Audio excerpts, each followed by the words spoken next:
It's interesting how the human brain works, or doesn't work in some cases, especially when it comes to remembering things that happened in one's not-so-distant past. It was almost exactly 2 years ago that I last paid a visit to Beijing's Old Summer Palace, or YuanMingYuan, and I found it interesting how much I remembered about the place, but in equal degree how much was totally new to me. After weeks of Beijing settling down under its notorious blanket of filthy air, the heavens finally open once more, and the night is filled with torrential rain, washing away much of the crud that we've learned to live with here. It's still raining pretty hard at daybreak, but with the skies finally clearing a little by mid-morning, I set off dodging the puddles in what in Beijing terms is a relatively person-free environment, and make my way to the YMY subway station on Line 4. In keeping with the overall theme, the subway planners have made an effort in its design to reflect the main reason that people come to this station in the first place. Outside in the drizzle, two love-lorn swans decorate the entrance. I discover later on that black swans are one of the attractions of this park.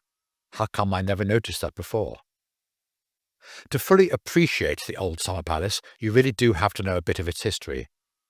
With many of Beijing's tourist sites, you can remain pig ignorant, nod wisely, and say how very pretty, or whatever. And to a certain degree, you can get away with that, albeit that you miss out on an awful lot that way.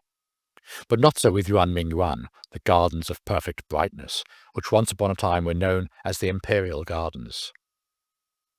The Old Summer Palace is located in Haidian District, just outside the west gate of Tsinghua University, north of Peking University, and east of the new Summer Palace.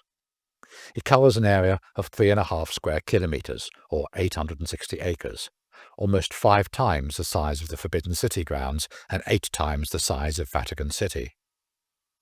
Hundreds of structures, such as halls, pavilions, temples, galleries, gardens, lakes and bridges, stood in these grounds. And in addition, hundreds of examples of Chinese artwork and antiquities were stored in the halls, along with unique copies of literary works and compilations. The Garden of Gardens was where the emperors of the Qing dynasty lived and handled government affairs in the 18th and early 19th century. The Forbidden City was used for formal ceremonies only at this time. In 1860, during the Second Opium War, 2 British envoys, a journalist for the Times, and their small escort of British and Indian troopers met with the royal prince under a flag of truce to negotiate. They were imprisoned and tortured, resulting in 20 deaths.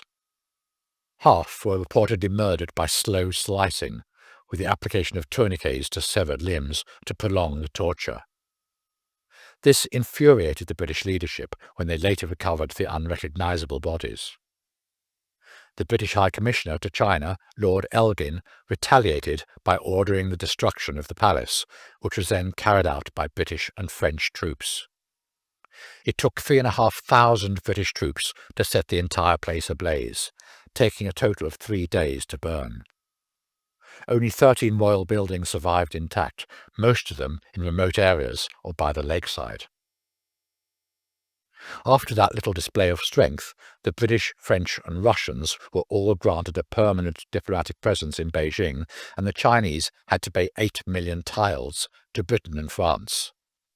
Britain acquired Kowloon, the peninsula opposite Hong Kong Island. The opium trade was legalized, and Christians were granted full civil rights, including the right to own property and the right to evangelize. Then in 1900, as if to add insult to injury, many of the buildings that had survived or had been restored at the Old Summer Palace were burnt down for good by the expeditionary forces sent to quell the Boxer Rebellion. And following that, the eras of the Republic of China and the Cultural Revolution were 2 more significant periods that contributed further to the destruction of the YuanMingYuan.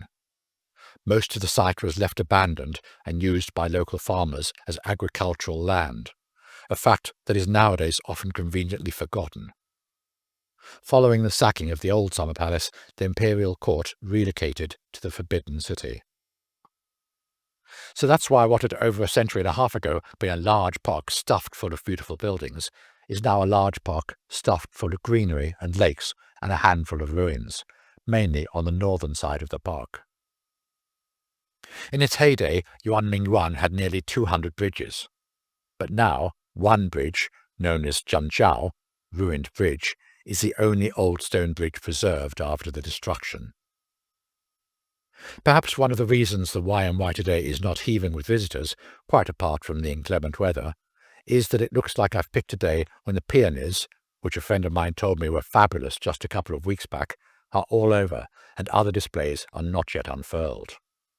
You have to remember that seasonal weather changes very rapidly in Beijing, with the result that if something is flourishing one day, you can bet your bottom yuan that it will be over by the next. Instead, we're left to admire a block of ranunculus, which may be pretty but are somewhat underwhelming, and swathes of petunias, violas, and busy Lizzie, which again are all very nice, but hardly breathtaking. The water lilies, what few of them are out yet, are however impressive as always, and many people are aiming their cameras at the few specimens that have thought fit to open their petals on this overcast day. The kids don't really seem to care one iota either way, just as long as there's a plastic watermelon to jump around. Said brat is certainly not interested in diversion signposted off the path. From the look of things, this little building features reproductions of 12 bronze animal heads that were looted by the Allied forces in 1860 from the Haiyantang Zodiac Fountain. You can even purchase copies of these copies of copies in various sizes to grace your mantelpiece at home, should you have the urge, though why anyone would want these in their homes really beats me. Bronze animal heads not your cup of tea? How about some wall hangings, only 8 times more than what you would pay for them, over near the Fragrant Hills? Nearby is the Ziggledy-Zaggledy Bridge, which reminds me of the Ziggledy-Zaggledy Bridge I walked over in Shanghai. Apparently they were made that way since everyone knows that devils cannot make sudden turns when chasing you. So remember, if ever you're chased by a devil, head immediately for the nearest Ziggledy-Zaggledy Bridge. Most visitors to YMY head for the ruins, once they can work out which way they should be heading, and that means keeping an eye out for signs to the Shiyanglo, literally Western Mansions area. Once upon a time, the 70,000 square metre garden at Shiyanglo had over 10 buildings and courtyards. Planning began in 1747 and construction was largely completed by 1759. It was designed under the guidance of Italian painter Giuseppe Castiglione and French missionary Michel Benoit, and was built by Chinese craftsmen. The architectural style was Baroque, and in its heyday the Qing imperial court made a set of copper plates comprising 20 elevation perspective architectural drawings, which is why after all the destruction it's still known what the place used to look like.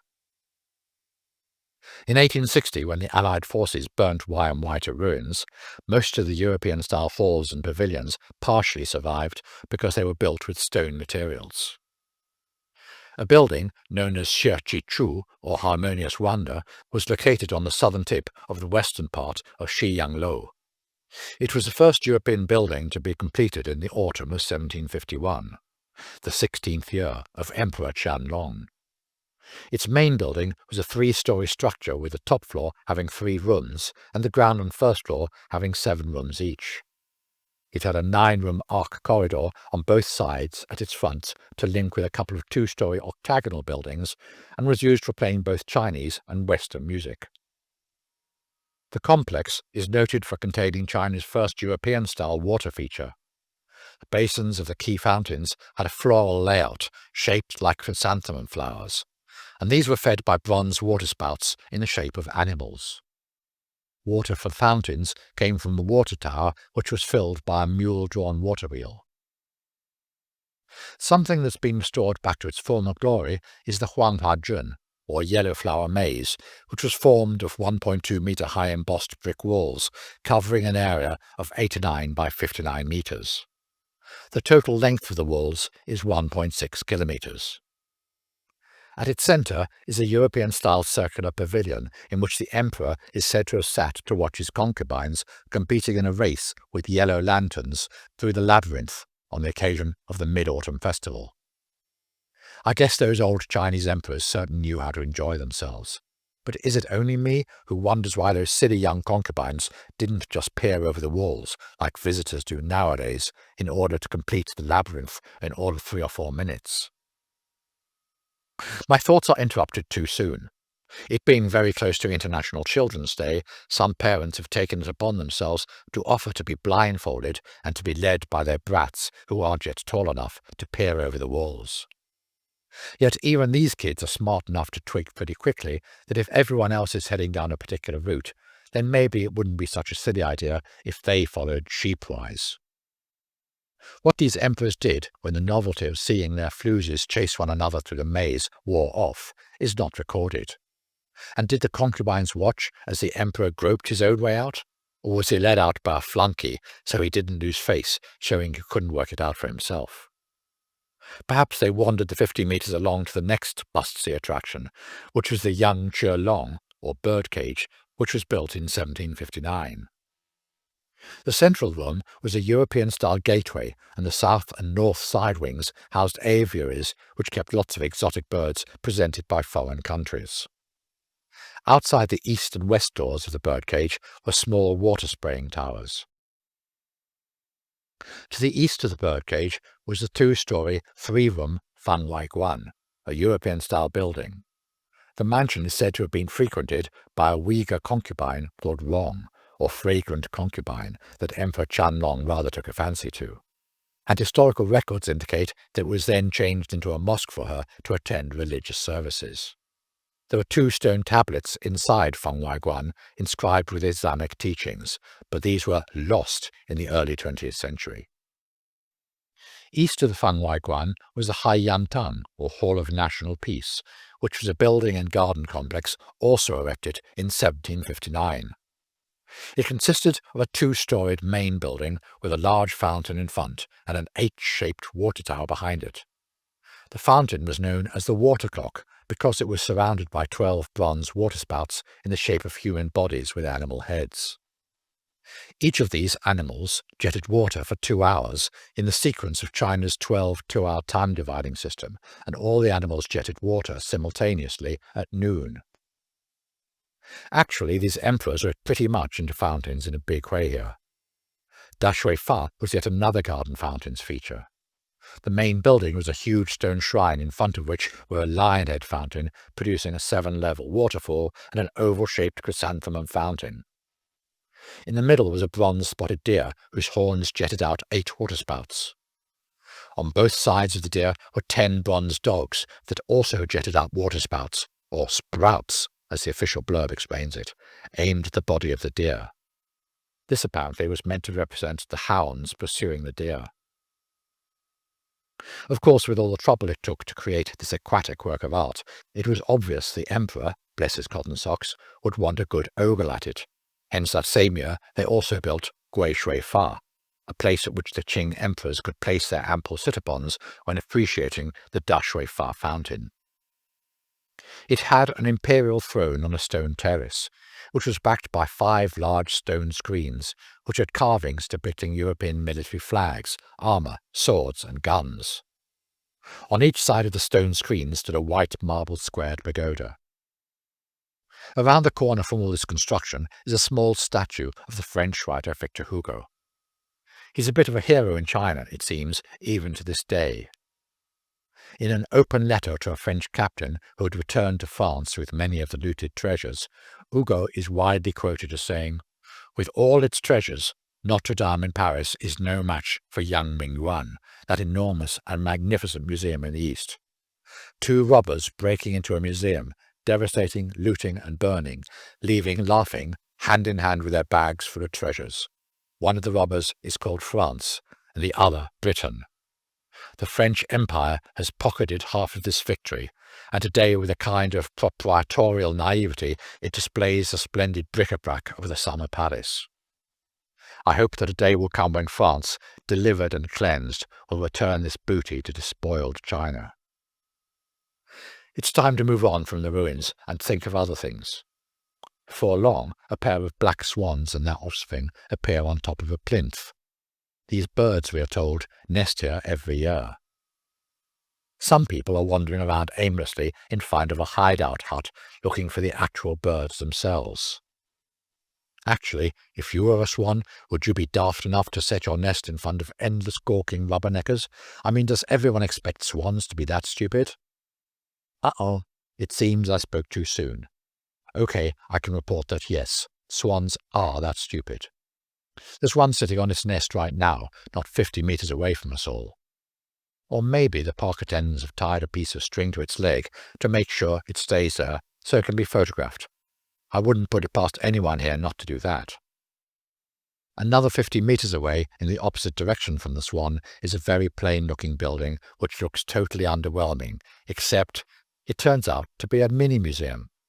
Something else I missed 2 years ago. Inside, there's a glorified model of what YMY used to look like in its heyday. Hey, there's the maze I wandered through just a short while ago. The European-style buildings, of course, only occupied an area along the back of the Eternal Spring Garden that was small compared to the area of the overall gardens.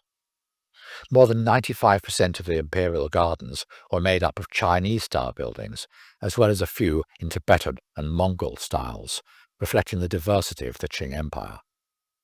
The museum takes up a good 10 minutes before it's time to move on again. This time the path wends its way in a clockwise direction back towards the southern exit where the subway station is located. There are a handful of boats clearing weed from the lakes, where it seems to grow pretty freely. I wonder what they do with it. Use it for cattle feed? Make it into compost? I guess I'll never find out. Once more, something I do remember from last time, the schematic of what the gardens looked like before the 1860 ramsack, which is well positioned on the exit pathway. Now, I don't know about you, but don't you think this would be a better place where people could sit when they first come in, rather than when they are leaving the park? It just seems a strange logic to me, that's all. But hey, what do I know? I'm just an ignorant Laowai, and you would think I would have learned to know my place by now.